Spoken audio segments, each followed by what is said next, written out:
Birla auditorium में प्रदेश कांग्रेस का अधिवेशन। मुख्यमंत्री अशोक गहलोत, प्रभारी सुखजिंदर रंधावा की मौजूदगी में अधिवेशन। राजस्थान प्रभारी बनने के बाद पहली बार रंधावा ने छोड़ी दिल्ली की छाप। पीसीसी डेलीगेट्स के साथ हो रही मीटिंग में कहीं कहीं दो टूक बात कही कि कहा कि कुर्सी को ना समझे परमानेंट, चाहे कोई बड़ा हो या छोटा, कार्यकर्ता ही कुर्सी तक पहुंचता है। कांग्रेस आलाकमान जो कहता है उन बातों का अनुसरण करना चाहिए।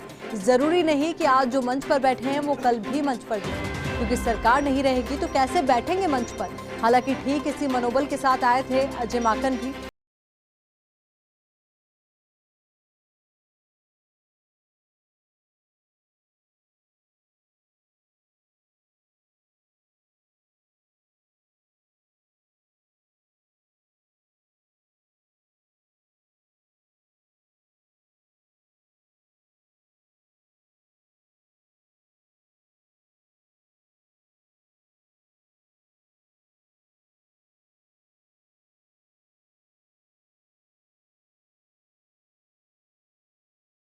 में सीएम का दावेदार था। प्रभारी रहते हरीश जी ने मुझे दी थी सीएम बनने की जानकारी, लेकिन बाद में मुझे डिप्टी सीएम बनाया गया। इसके बावजूद मैंने पार्टी आलाकमान के सामने कुछ नहीं बोला। पार्टी में लॉयल्टी सबसे बड़ी बात है। यहाँ उन्होंने इस बात का जिक्र किया कि पार्टी में लॉयल्टी सबसे बड़ी बात है। तो 4 बार विधायक रहा। मेरे पिताजी लंबे समय से कांग्रेसी रहे, लेकिन कभी कांग्रेस से मेरे परिवार ने दगा नहीं किया। रंधावा के इस दो टूक के समय मौजूद थे हरीश चौधरी भी। दो टूक बात कहते हुए आज वो नजर आए। एक और तो उन्होंने ये कहा कि जो भी कुर्सी पर आसीन या पद पर आसीन है तो वो कभी भी कुर्सी से हट भी सकते हैं। वहीं दूसरी ओर उन्होंने अपनी पीड़ा और दुख सीधे खुद को बताने की सलाह दी और कहा कि अगर मुझे मीडिया के माध्यम से मिली जानकारी, किसी की भी बयानबाजी की जानकारी, तो मुझे पीड़ा होगी। अब इसी खबर को लेकर ज्यादा जानकारी के साथ हमारी सहयोगी और दिल्ली न्यूज एडिटर अदिति नागर हमारे साथ जुड़ चुके हैं। अदिति, देखिए आज रंधावा के जो बयान है, एक और तो उन्होंने दिल्ली की छाप छोड़ी है, तो वहीं अनुशासनता का उन्होंने पाठ भी पढ़ाया है सभी कार्यकर्ताओं को।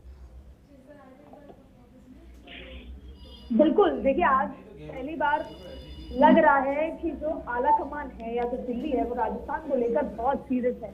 लंबे समय से एक प्रश्न चिन्ह था कि लगातार विधायकों से कोई मुलाकात नहीं हो रही है, यहाँ पर जो अनुशासनहीनता होती है, बयानबाजी होती है, उसको लेकर आलाकमान किसी भी तरीके से कोई फैसला नहीं ले रहा है। लेकिन और पहले कई प्रभारी रहे, लेकिन एक दिन में इतनी ताबड़तोड़ बैठकें आज तक नहीं हुई। और दरअसल जितनी भी बैठकें हुई उसमें अलग अलग नजारा दिखा। लेकिन अगर हम संक्षिप्त में बात करें तो 3 चीजें। पहला तो कार्यकर्ता ही सर्वोपरि है, क्योंकि कार्यकर्ता बार बार ये कहता आया है कि विधायकों की डिजायर पूरी हो जाती है लेकिन हमारी नहीं। तो कार्यकर्ताओं की पीड़ा सुनी गई। यानी कि अगर पहले नंबर में देखा जाए तो फीडबैक मैकेनिज्म रहा, सभी से फीडबैक लिया गया। दूसरी अगर बात देखी जाए तो ये भी समझाया गया कि मैं भी वही व्यक्ति हूँ जिसको पंजाब का मुख्यमंत्री बनाया जा सकता था, लेकिन फिर मुझे डिप्टी सीएम कहा गया। इनफैक्ट उन्होंने बैठक में हरीश चौधरी जो कि प्रभारी है राजस्थान के, उनका नाम लेके जिक्र किया कि हरीश ने मुझे बताया था कि मैं प्रभारी बन रहा हूँ, लेकिन फिर मुझे मैं सीएम बन रहा हूँ, लेकिन फिर मुझे डिप्टी सीएम बनाया गया। लेकिन मैंने कुछ नहीं कहा, ना तो मैंने ये प्रश्न चिन्ह आलाकमान के डिसीजन पे लगाया, ना किसी और चीज पे। तो कहीं ना कहीं उन्होंने साफ ये समझाया कि मैं आलाकमान ही सर्वोपरि है। दूसरा उन्होंने कहा कि अगर कोई भी परेशानी, दिक्कत या शिकायत मीडिया के माध्यम से मेरे पास आएगी तो फिर मेरे लिए वो 0 है, मैं उसको कंसिडर नहीं करूंगा। यानी कि अगर कोई ये समझे कि अगर मैं मीडिया में चिल्लाचिल्ली करूंगा और फिर आलाकमान मेरे पास आके या प्रभारी मेरे पास आएगा तो मैं कुछ समझाऊंगा, तो ऐसा नहीं होगा। तीसरा उन्होंने ये भी समझा दिया कि कुर्सी किसी के मोहताज नहीं है, जो दिल्ली तय करेगा, जो कार्यकर्ता तय करेंगे वो होगा। यानी कि आज की इस बैठक में रंधावा हीरो रहे और रंधावा के मनोबल भी तेज रहा। लेकिन एक और बात सामने आई कि रंधावा ने हर बार जो है सरकार के कामों की और सरकार की तारीफ भी की। उन्होंने ये कहा कि सरकार की योजनाएं बहुत अच्छी हैं और ऐसा योजनाएं किसी राज्य में नहीं है, इसलिए हमें इस योजना को लेकर जाना है। अगर आप मुझसे बॉटम लाइन इस पूरे दिन की बैठक का समझें तो एक बात है, शिकायतें एक तरफ, फीडबैक एक तरफ, सचिन पायलट की नाराजगी एक तरफ और अशोक गहलोत की जो इच्छाएं हैं वो एक तरफ, या अशोक गहलोत खेमे की इच्छाएं एक तरफ। लेकिन जो अब टारगेट है, जैसे कहते हैं कि क्या इम्पोर्टेंट है आलाकमान के लिए, वो ये है कि सरकार को रिपीट कराना है। तो इसलिए अभी जो सबसे महत्वपूर्ण कार्यक्रम है वो ये है कि अगले 9 महीने 10 महीने में ऐसा मैकेनिज्म खड़ा किया जाए कि योजनाओं को मैक्सिमम लोगों तक पहुंचाया जाए और सरकार रिपीट कराई जाए। और शायद रंधावा इसी एक्सरसाइज में है कि अगले कुछ दिनों की बैठकों में, जैसे कल जो बैठकें हैं उसमें विधायक भी रहने वाले हैं, जो हारे हुए प्रत्याशी हैं वो भी रहने वाले हैं, इन तमाम लोगों से कहा जाएगा, फीडबैक लिया जाएगा कि आपके इलाके में क्या हालत है। और जब ये पूरा निचोड़ लेकर दिल्ली पहुंचेंगे रंधावा तो वो केसी वेणुगोपाल से बात करेंगे और वो बात करेंगे मल्लिकार्जुन खड़गे से। उसके बाद आगे का क्या मैकेनिज्म होता है, लेकिन बॉटम लाइन ये है कि अब हिमाचल की जीत के बाद, ओपीएस की वजह से जो जीत मिली, उसके बाद आलाकमान राजस्थान में सरकार को रिपीट कराने के लिए बहुत ज्यादा सीरियस नजर आ रहा है।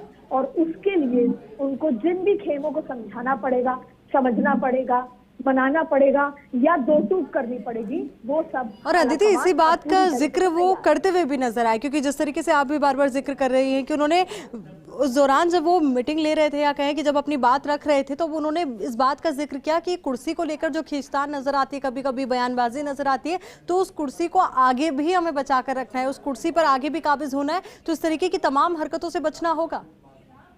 एग्जैक्टली यही उन्होंने कहा कि अगर कुर्सी ही नहीं रहेगी तो आपकी ताकत कहाँ रहेगी, कुर्सी ही नहीं रहेगी तो आप मंच पे कैसे बैठेंगे, कुर्सी ही नहीं रहेंगी तो शिकायतें भी नहीं रहेंगी, और कुर्सी ही नहीं रहेगी तो नाराजगी भी नहीं रहेगी।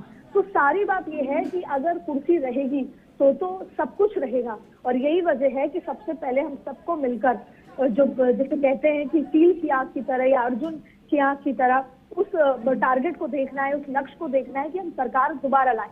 और फीडबैक के हिसाब से दिल्ली ये फीडबैक गया है कि अगर अशोक गहलोत का खेमा और सचिन पायलट का खेमा एकजुट होकर चुनाव प्रचार करेंगे तो फिर सरकार आनी उतनी मुश्किल नहीं है। ऐसे में बार बार रंधावा की तरफ से ये समझाया जाना कि अगर कुर्सी ही नहीं रहेगी तो फिर ये शिकायतें, नाराजगी और ये पावर या ये तमाम चीजें भी नहीं रहेंगी। ऐसे में सबको ये एहसास कराना जरूरी है कि आप आज जो हैं वो इसलिए हैं क्योंकि कांग्रेस की सरकार सत्ता में।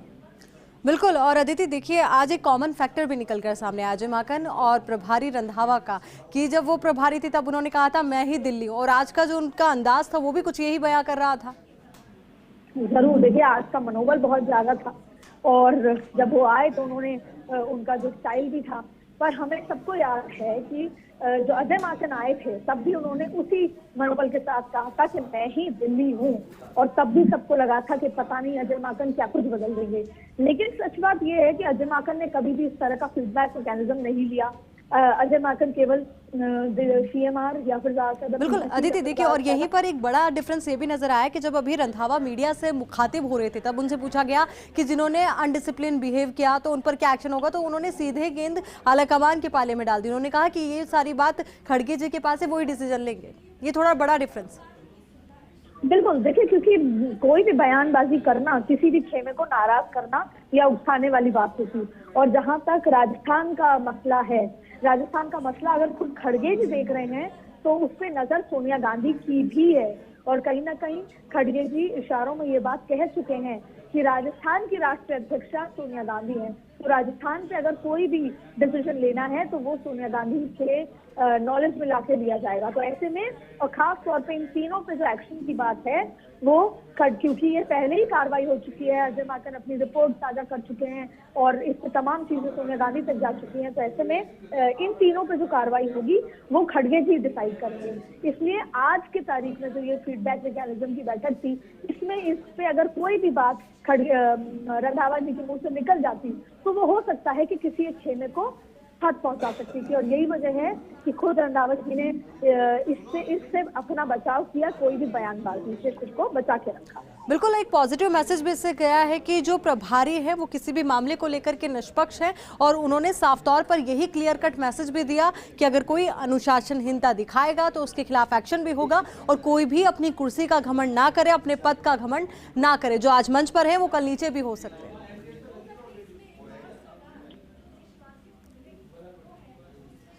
चलिए, बहुत बहुत शुक्रिया अदिति आपका हमारे साथ जुड़ने के लिए, पूरी बातचीत के लिए।